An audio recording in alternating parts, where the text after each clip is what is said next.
decidido. Pilar. Sí, la fotografía es importante, le ha quitado peso, como decías, Marc, a la de septiembre de 2021. Llega en un momento, además, de desatascar, primero, la crisis que tenía el Gobierno con Esquerra Republicana. Veníamos de unos meses en los que Pegasus, y antes de Pegasus, que Esquerra no lo reconoce, pero ya venía votando en contra de leyes fundamentales, como la reforma laboral. La crisis de Pegasus fue fundamental y llega en un momento de desatascamiento, ¿no? Después de ese debate del Estado de la Nación, antes de que arranque el curso en septiembre, veremos cómo llega ese preacuerdo. La agenda es importante. Esquerra está poniendo sobre la mesa la cuestión de la desjudicialización, ¿no?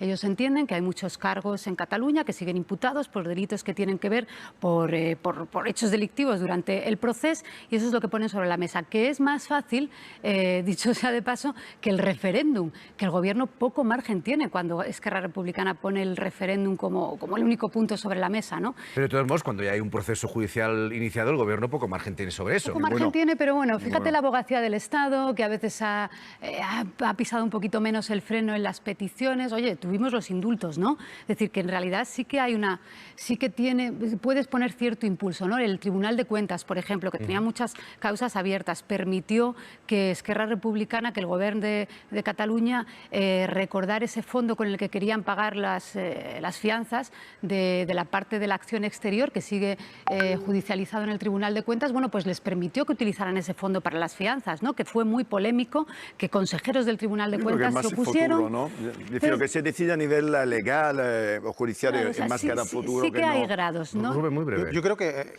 los dos escenarios son muy difíciles por la jurisprudencia del Constitucional. Esto ya es una carrera procesal que va así, que es que los tiempos están tasados, y el indulto también lo veo muy complicado para el Gobierno. Pedro Sánchez hizo bandera de no aprobar los indultos por corrupción, y es verdad que aunque el partido haya salido ahora un poco en masa a apoyar, a abrazar a Griñán, veo muy difícil ese indulto, y más cómo está la legislatura de caliente, ¿no? Que es como para añadir otro plato más caliente a la mesa. Pero efectivamente habrá que verlo, porque Griñán tiene una edad, como recordaba el compañero, tiene un estado de salud delicado y no ha sido una sentencia unánime, ¿no? No ha sido una sentencia unánime, seguro que acaban contra. Apelando en ese recurso a los argumentos, y veremos, porque también es verdad que es una anomalía que el señor Griñán conozca hoy la sentencia, o sea, conozca hoy el fallo y la sentencia en y septiembre. no sepa cuándo, en qué momento de septiembre, porque seguro que no va a ser el día 1 de septiembre, no sepa cuándo se hará pública, cuándo podrá conocer los argumentos. Y con lo de las Sí, filtraciones. porque el Supremo, es decir, por una garantía que no es capaz usted de garantizar, que es que no haya filtraciones, y eso depende de sus magistrados y de usted, el Tribunal Supremo, pone en cuestión derechos, no voy a decir fundamentales, de una persona como es el señor Griñán, como son el resto de acusados, que van a estar semanas por algo que no garantiza el Supremo, que es la propia filtración. No puede justificar nunca esto. Es decir, que estamos hablando de muchas semanas de adelanto en el cual realmente se vulnera el derecho del señor Griñán y de los otros que acabarán en la cárcel o no, ya veremos, a realmente pues tener unas semanas más. Y del asesino, a mí me parece de una gravedad, de una falta de sentimiento, de respeto, de todo, de verdad. Que ese señor haga política y gestión política, es que en fin. En otras formaciones políticas esto supone la expulsión de militancia, cuanto menos. Y ha habido casos, ¿no? Ha habido casos en el Partido Socialista, pero ha habido casos también en el Partido Popular. Es decir, cuando Vox no expulsa a alguien de su partido por estas declaraciones, está lanzando también un mensaje. Pero al margen de lo que haga Vox, que ya sabemos en que con su programa niega la violencia de género, su programa nacional y sus programas autonómicos, tendría que tener también algún tipo de repercusión. No se pueden hacer estas declaraciones que hacen daño a las víctimas de violencia de género, porque cuando escuchamos declaraciones a las víctimas de terrorismo, hay ya una legislación que protege a las víctimas del terrorismo para que no las agredan. Entonces, no sé qué tipo de responsabilidad puede tener, pero más allá de las políticas, porque son declaraciones que hacen daño a las víctimas y a las mujeres. Rubén, ¿qué situación estamos? Atentos a cómo valora la ministra Montero las declaraciones de Juanma Moreno, en las que decía que ahora sí las mujeres estaban preparadas para apostar por la paridad. No se pierdan la cara de la ministra. Y a la portavoz, pero también quizá a la ministra de Hacienda como andaluza, preguntarle qué le parece la justificación del presidente Juanma Moreno de que ahora sí las mujeres están preparadas para apostar por la paridad. Gracias.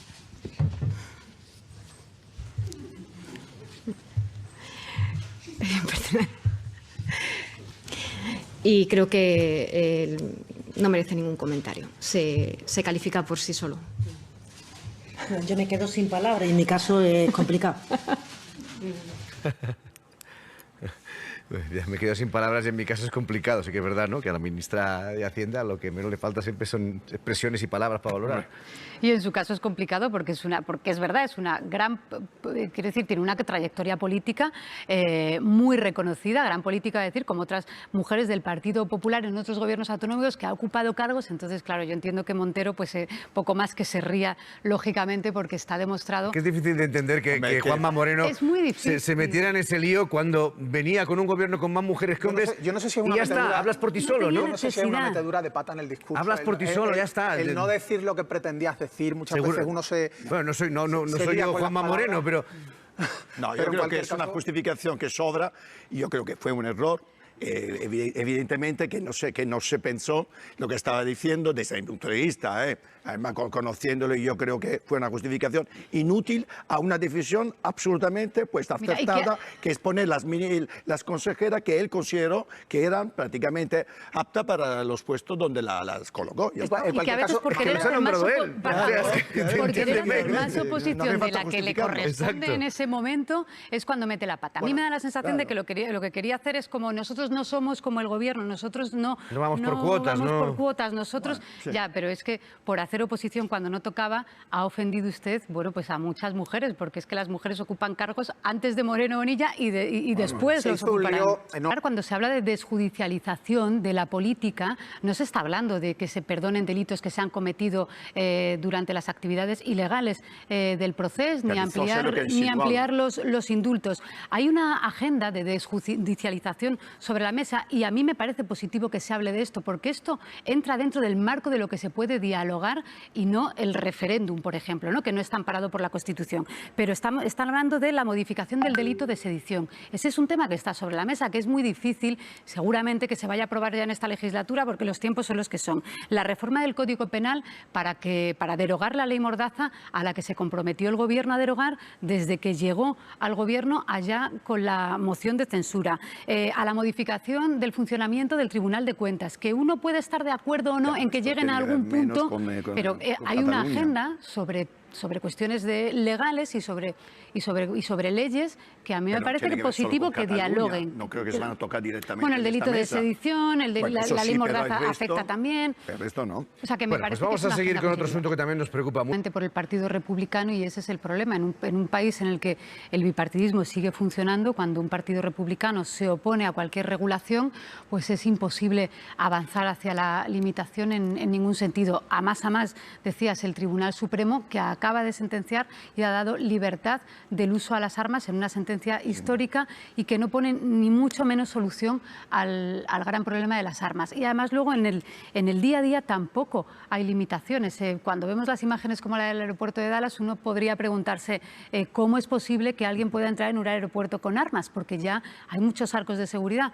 Pues nada, se puede entrar en un aeropuerto con armas, se puede entrar a un colegio, se puede entrar a un hospital y no hay ninguna limitación porque la ley lo permite. Yo creo que el problema ha habido un incremento, como decía Rubén, absolutamente espectacular. Lo que ha pasado en los últimos meses, que hemos vuelto a la compra también offline, lo que está pasando es que mucha gente ya ha renunciado a comprar online. Por lo tanto, han tenido un bajón importante de facturación. Perdón, he dicho 25%. He dicho antes Elon Musk, quería decir 10 veces que es el dueño de Amazon. Elon Musk es el que iba a comprar Twitter y le salió mal. Juntos al espacio. Viajan juntos, ahora, es verdad que nadie se va a dar de baja, o la mayoría no se van a dar de baja, porque tampoco hay una competencia real, ¿no?, a lo que hace Amazon. Pero menudo morro. Mira, por ponerle dos cifras, decías los beneficios su propio, Amazon disparó sus beneficios, leo de 5 días, un 56% en 2021 y la subida que nos están metiendo para septiembre es del 40%. Es decir, que la inflación, hasta donde sabemos, es del 10%. Como argumento, más bien son unas cosas. Seguro que hay un montón de pequeños comerciantes esperándonos en sus tiendas, ¿no?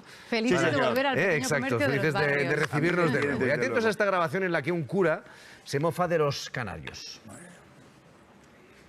Aquí estamos con la Virgen del Carmen, que la vamos a sacar al mar, nada menos. Tenemos gente que está echando, aquí está gente que entre la cervecita y tal, de paso ve a la Virgen María. Eso es lo que hacen los indígenas de aquí, de las Islas Canarias. Yo es que no sé. Qué ignorante, de verdad. Es que no sé. Perdona, es que no quiero insultar a nadie, pero a ver, cuando ves estas cosas y que de verdad no te puede salir otra cosa que un insulto, ¿no? Es decir, ¿cómo se puede permitir este señor? Además, bueno, el hecho que sea cura, no sé si es relevante o no, pero de verdad... Pero bueno, mira, ¿sabes qué pasa? En fin. Que se ha disculpado. Ah, bueno. Hice un vídeo en un tono de humor sobre la procesión que pues me duele mucho saber que ha sentado mal y por eso quería pedir disculpas, porque de verdad que no hubo ninguna intención de hacer daño y bueno, por supuesto que no volveré a hacer nada parecido porque realmente pues no era mi intención en absoluto. No le pillamos el tono de humor. Eso te iba a decir, Pilar, que no sé si me acabo de creer la A veces excusa, no me la acabo de pillamos el creer, sentido del humor de la gente. Porque el humor no era por lo que se tenía que disculpar, no es una broma desacertada. Vamos, unas declaraciones no son, pero es un comentario absolutamente fuera de lugar, faltón, falta el respeto, incluso a las propias comunidades indígenas. No sé dónde además quería llegar, pero es un comentario como hasta descontextualizado de la época en la que vivimos, así que no le veo la broma ni que la disculpa esté acertada. Bueno, pues llega el... broma, vamos, por mi experiencia. Sí, pero hay que obligarse a desconectar. A mí cuando llega la obligarse. notificación de usted ha usado todas estas horas, Calla, lo ha calla. consumido, y dices, no puede ser, pero ¿cuántas horas de vida son estas? Da igual. ¿Cuántas horas de no dormir? Y de no dormir. Yo creo que es sano, lo dicen los expertos, que es sano intentar en vacaciones un poquito dejar el móvil un día del fin de semana, algo hay que desconectar. Pues